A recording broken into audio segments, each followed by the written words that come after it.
สบายดีท่านผู้ชมอันนี้คือบรรยากาศในยามแรงๆอยู่เซโนเด้อท่านผู้ชมในขณะนี้ที่ท่านผู้ชมเห็นนี่นะบรรยากาศได้นี่ในยามแรงๆนี่รถชัญจรไปมาก็หลายเพราะว่ารถบรรทุกสินค้าจากไทยนี่ท่านผู้ชม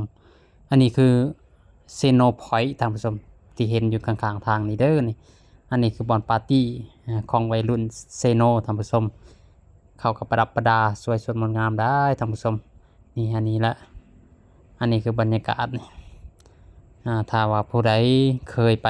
ยเที่ยวมาหรือว่าในบริเวณนี้เนาะเมื่อก่อนก็จะรู้ดีว่าตัวนี้คือเป็นตลาดเก่าอันนี้คือแคมทางอันนี้คือบรรยากาศแคมทางท่านผู้ชมต่อหน้าเฮานี่ก็อยู่เบื้องนี่ก็จะเป็นค่ายทหารท่านผู้ชมยูชิโนถ้าว่าผู้ใดฮู้ดีแล้วถ้าว่าผู้ใดยูชิโนนี่ท่านผู้ชมบรรยากาศก็สิประมาณนี้ถ้าว่าผู้ใดเคยไปเคยมาก็ม่วนได้ท่านผู้ชมเลยชิโนนี่เป็นเมืองหนึ่งที่ม่วนในยามค่ำคืนหรือว่าในยามมีเทศกาลอย่างต่างๆก็เป็นเมืองหนึ่งที่ม่วนหลายถ้าว่าผู้ใดเคยไปเที่ยวในเขตนี้เนาะอันนี้คือเป็นค่ายทหารในท่านผู้ชมนี่อันนี้ค่ายทหารเด้อท่านผู้ชมเด้ออันยูชิโนนี่จะถ่ายบรรยากาศค่ำคืนให้ท่านผู้ชมได้รับชมนำกันนี่แหละอันนี้คือเส้นทางเลขเก้าท่านผู้ชมถ้าว่าขี่มุ่งหน้าไปเรื่อยๆนี่ก็สิฮอดแสดงเวียดนามลาวท่านผู้ชมหรือว่าลาวเวียดนามเนาะอันนี้คือจะไปฮอดลาวบาวกับเส้นทางเลขเก้านี่แหละท่านผู้ชมไปเรื่อยๆก็จะฮอดเซโปนเมื่อฮอดเซโปนแล้วมันจะมีบ้านแดนสวรรค์ท่านผู้ชมกับเส้นทางนี้ถ้าว่าพอได้เคยไปก็จะคิดพอเลยทันทีอันนี้คือนี่หงหมอนี่ท่านผู้ชมอันนี้คือบรรยากาศห้างขายเครื่องขายหยังเก็บทองของประชาชนกับขี่รถไปนำเบิ่งบรรยากาศแคมข้างทางไปนำท่านผู้ชมก็เฮ็ดให้เฮาฮู้ว่าบรรยากาศซีโนนี่ในยามค่ำคืนนี่เป็นแนวนี้ท่านผู้ชมนี่เห็นบ่ท่านผู้ชมสว่างไสวเด้เมืองซีโนนี่สว่างไสวเด้แจ้งนี่เห็นบ่ท่านผู้ชมเนี่ยบรรยากาศนี่แจ้งหลายห้างขายก็สว่างไสวนี่ให้ท่านผู้ชมเบิ่งนำกันบรรยากาศนี่หาเที่ยวชมได้ยากเลยท่านผู้ชมโดนมีเทื่อนึงท่านผู้ชมจะได้ขี่รถเลาะไปเวียกไปงานแล้วก็เดียวเบิ่งข้างทางนำบรรยากาศเป็นนี่โห้ยหาชมได้ยากท่านผู้ชมโดนเทื่อนึงโอกาสแบบนี้จะได้เที่ยวจะได้ชมบรรยากาศเงินชานบันแปะนี่แบบในยามค่ำคืนแบบนี้นี่ท่านผู้ชมเห็นบ่ล่ะห้างขายข้างขายเครื่องก็จะสว่างไสวนี่มีเสียงไฟเสียงสีประดับประดาแคมข้างทางนี่ให้ท่านผู้ชมเบิ่งนำกันบรรยากาศเป็นนี่ท่านผู้ชมเว้ยอันนี้ก็บรรยากาศก็ดีเนาะท่านผู้ชมเนาะนี่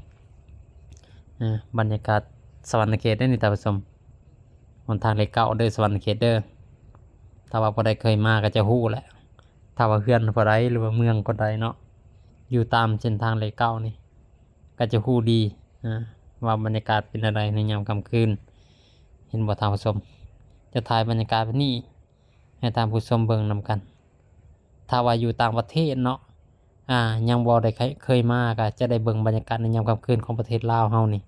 สิประมาณนี้ท่านผู้ชมว่าพี่น้องทางไทยเนาะนี่อันนี้ก็คือประดับประดาแคมข้างทางของประชาชนอันนี้คือแคมข้างทางบ่ว่าพี่น้องอยู่ฝั่งไทยที่เคยมาเที่ยวมาชมหรือว่าบ่เคยเที่ยวมาชมก็เบิ่งได้ท่านผู้ชมเบิ่งบรรยากาศของแข่งสวรรค์เขตประเทศลาวเด้อท่านผู้ชมเด้อบ่ว่าพี่น้องอยู่ทางสหรัฐอเมริกาเนาะท่านผู้ชมเนาะถ้าว่ายังบ่เคยมาประเทศลาวก็ให้เบิ่งบรรยากาศไว้นี่ล่ะ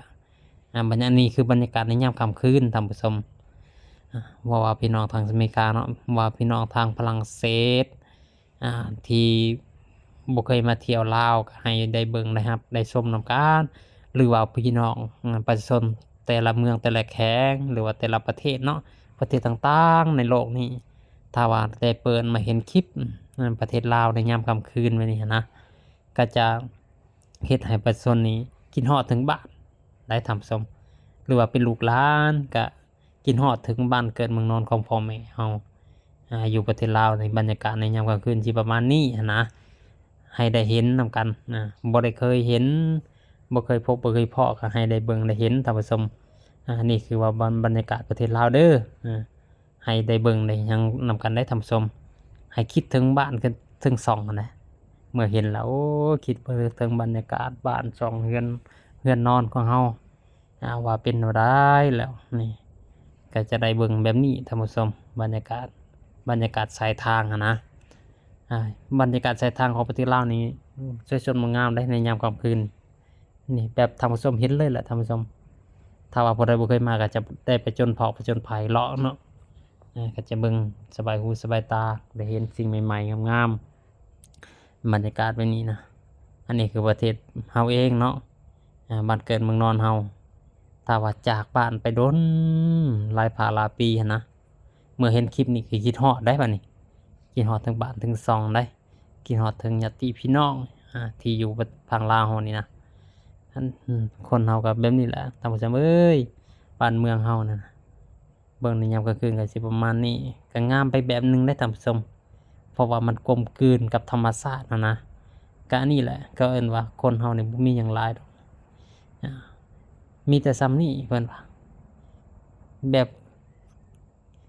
เพิ่นว่าสิเว้าใดๆท่านผู้ชมเนาะบรรยากาศก็สิแบบธรรมชาติเลยนะบ่คือบ้านเมืองอื่นใดที่มีเฮ็ดเองแม่นหยังเองนะอาถ้าว่าบ่มีก็แซงแต่งเติมขึ้นมาแต่ประเทศลาวนี่คือสวยงามแบบธรรมชาติท่านผู้ชมธรรมชาติสร้างมาแบบใดก็จะรักษาโครงหางเก่าไว้ให้ท่านผู้ชมได้รับชมนำกันก็ว่าได้ท่านผู้ชมอันนี้ล่ะเพิ่นว่าบ้านเมืองเฮาเนี่ยนะเลี้ยวไปทางใดก็ทั้งโจบสวยงามนั่นแหละถ้าว่าคนใดมีโอกาสก็ไปเที่ยวเด้อพี่น้องอยู่ต่างประเทศมาเที่ยวประเทศลาวได้ท่านผู้ชมมาเที่ยวมาเบิ่งบรรยากาศเฮาเป็นลูกเป็นหลานเฮาก็ต้องเบิ่งให้มีความรู้นั่นแหละท่านผู้ชมถ้าว่ามีความรู้แล้วก็อยากเอามาพัฒนาประเทศชาติบ้านเมืองเฮาให้เจริญรุ่งเรืองก็ได้ท่านผู้ชมอันนี้คืออยู่โรงหินท่านผู้ชมอันนี้คือบรรยากาศเด้อบรรยากาศแคมป์ข้างทางนี่นะแบบนี้มันจะมืดนิดนึงท่านผู้ชมแต่ก็บ่เป็นหยังเนาะป่าว่าเฮาอยากไปใจมันประสงค์แล้วนะไปได้เสมอท่านผู้ชมบ่ว่าอยู่ทิศทางใดก็ไปหาทรัพย์สมบัตินั้นได้ท่านผู้ชมอันนี้ล่ะเพิ่นจะว่าคนเฮาเนี่ยแข่งเรือแข่งพายแข่งได้แต่แข่งบุญวาสนาแข่งบ่ได้ท่านผู้ชมถึงที่เฮาไปอยู่บ้านเมืองไกลจากบ้านเฮาไปแต่เฮาก็ยังคิดฮอดนะคิดฮอดเรือนชานบ้านแป้นของบรรพบุรุษเฮานะความเป็นลาวบ่งบอกถึงความเป็นลาวเฮานี่แหละสำคัญที่สุดนะที่เฮาจะได้เฮาได้เบิ่งเฮาก็เป็นบุญตาได้ท่านผู้ชมเฮาอิ่มเอิบอิ่มใจก็เป็นบุญนะว่าน่ะบุญใจอิ่มอกอิ่มใจสบายหูสบายตานี่แหละสำคัญสุดแหละท่านผู้ชมถ้าว่ามีโอกาสก็ไปเที่ยวไปชมเด้อบรรยากาศว่าเป็นจั่งใดหั้นนะให้ท่านผู้ชมเบิ่งนำกันและติดตามรับชมนำกันอันนี้คือโรงงานน้ำตาลท่านผู้ชมเฮ็ดบ่ใหญ่บ่โรงงานน้ำตาลโอ้ยโรงงานน้ำตาลอันนี้ห้างขายเนาะเนี่ยบรรยากาศแค่ว่าทางหลายสิ่งหลายอย่างเราได้เห็นในยามค่ำคืนแบบนี้ท่านผู้ชมเฮาไปเวียกไปงานก็ต้องได้ถ่ายให้เบิ่งนำว่าบรรยากาศแคมป์ข้างทางเป็นจั่งใดนี่ได้ท่านผู้ชมสำคัญเฮาต้องขยันให้ถึกที่ถึกเวลาพุ่นน่ะมันก็จะเกิดผลประโยชน์แก่เฮาเกิดคุณงามความดีแก่เฮาได้เฮาต้องขยันให้คนเบิ่งให้ขยันให้คนเห็นว่าเฮาเฮ็ดแท้ทำจริงหั่นน่ะคนเฮาต้องมักไปนั้นเสมอถ้าว่าเฮาเฮ็ดได้ตามที่เขามีโอกาสให้เฮานี่เฮาก็มีโอกาสที่จะเดินต่อไปได้ท่านผู้ชมนี่แหละเพิ่นที่ว่าต้องเฮ็ดให้มันถึงสุดๆ ได้เป็นผู้นำบ่ต้องเป็นผู้นำให้สุดๆอันนี้สิสิ่งที่สำคัญเพราะว่าหลายคนน่ะขาดหายไปได้ขาดหายไปหลายเด้ท่านผู้ชมบรรยากาศแบบนี้หั้นนะแต่เฮามาเบิ่งนี่แล้วอิ่มอกอิ่มใจแทนท่านผู้ชมสามพี่น้องนะสู่ชีวิตสามพี่น้องสู่ชีวิตแต่เฮาก็โอ้มาถึงมื้อนี้เนาะท่านผู้ชมเด้อก็ถ่ายบรรยากาศให้เบิ่งบรรยากาศในยามค่ำคืนนี่แหละท่านผู้ชมให้ท่านผู้ชมเบิ่งนำกันบ่ว่าอยู่ประเทศใดเมืองใดก็คิดฮอดบ้านคิดฮอดช่องคือเก่าเด้อท่านผู้ชมเด้อนี่เฮามาเบิ่งวัฒนธรรมบรรพบุรุษเฮาจะอิ่มอกอิ่มใจเฮ็ดให้ท่านผู้ชมได้บรรยากาศเป็นนี้โอ้ยเฮาเพิ่นจะว่าระลึกถึงความเป็นลาวทันทีบ่ว่าอยู่ประเทศใดเมืองใดก็ยังบอกว่าเฮาเป็นคนลาวอันนี้แหละสิ่งที่สำคัญนะท่านผู้ชมเพิ่นจะบอกว่าโอ้ย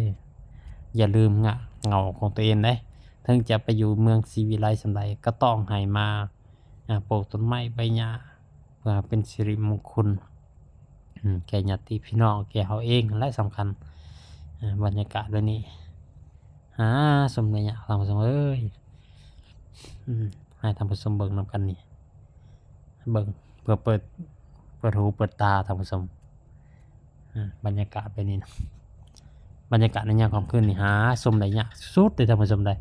บ่ว่าอยู่เมืองใดแข้งใดก็เช่นเดียวกันเพราะว่าผู้หาคนถ่ายยากบรรยากาศในยามค่ำคืนเฮาก็นี่ละเฮามีโอกาสก็ต้องถ่ายให้เต็มที่สิ่งที่เขามอบหมายให้เฮาเฮ็ดลินบ่ได้ต้องเฮ็ดให้เต็มที่เฮ็ดให้เขาเห็นคุณค่าและเฮาก็จะได้สบายอกสบายใจเองเฮาเฮ็ดหยังก็อยากเฮ็ดตามความซื่อสัตย์บริสุทธิ์อยู่ดนท่านผู้ชมเฮ็ดตามความซื่อสัตย์สุจริตถึงจะซ่าแน่ก็บ่เป็นหยังเฮ็ดไปเฮ็ดส่ำกำลังวาสาเฮาเฮ็ดได้นี่ล่ะอันนี้ล่ะเพิ่นว่าจะเป็นสิ่งที่สำคัญเด้อความพยายามอยู่บ่อนใดความสำเร็จก็อยู่บ่อนนั้นแหละท่านผู้ชมเพิ่นจะบอกไว้ว่าเฮ็ดอะไรก็ได้ขอให้มันผ่านด่านนี้ไปให้ได้ไปฮอดด่านเดียดสิว่าใดก็เรื่องของผู้เกี่ยวไปแต่มาถึงอยู่นี่แล้วเฮาได้ถ่ายให้เบิ่งนี่บรรยากาศแบบนี้นะหาชมได้ยากเด้ท่านผู้ชมบ่ว่าท่านผู้ชมอยู่ต่างแข้ง